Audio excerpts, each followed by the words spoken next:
माझ्या घरच्या तुळशी विवाहाचं वर्णन इथे थोडक्यात मी तुम्हाला सांगणार आहे. तुळशी विवाह मी कशा पद्धतीने केला. सर्वप्रथम तर एक सुंदर रांगोळी बाहेर काढून घेतली तुळशी आणि वृंदावनाची, आणि ही तयारी मी घरामध्येच करून ठेवली. अंतरपाट, फुलं, बोर, भाजी, आवळा, दिव्यात तेल घालून. कारण दुपारी ना पाऊस आला, त्याच्यामुळे मी ही सगळी तयारी बाहेर नाही मांडू शकली गॅलरीमध्ये, कारण पुन्हा पाऊस आला तर सगळं ओलं होईल. दिवे वगैरे तयार करून घेतले, प्रसाद, आरतीची तयारी सगळी करून घेतली. बाहेर पण असं कृष्णासाठी एक टेबल सजवला कपड्याने, आणि थोडीशी तयारी मी इथे करून घेतली. आणि मग त्याच्यानंतर संध्याकाळी 8 वाजता मी पूर्ण तयारी ही सुरू केली, कारण माझे मिस्टर संध्याकाळी 9 वाजता येणार होते दुकानातनं. त्यानंतर आम्ही तुळशीचं लग्न लावणार होतो.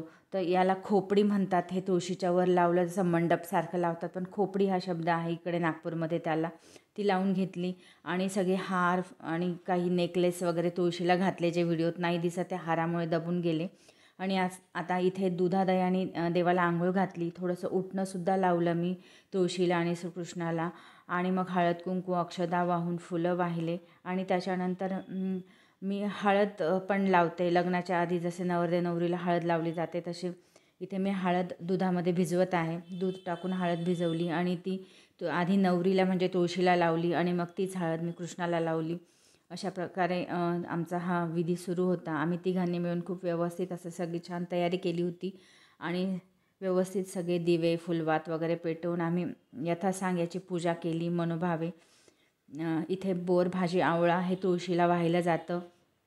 चिंच असते त्याच्यामध्ये, आणि हे कंगवा फण्याचं ते असतं एक तयारच मिळतं, ते पण तुळशीला व्हायचं असतं. व्यवस्थित तुळशीला प्रणाम करून धूपम दर्शयामी दीपम दर्शयामी केलं. व्यवस्थित असं पूजा आमची इथे चालू होती. गॅलरी छोटी असल्याने व्यवस्थित बसून अशी इथे पूजा नाही करता येत.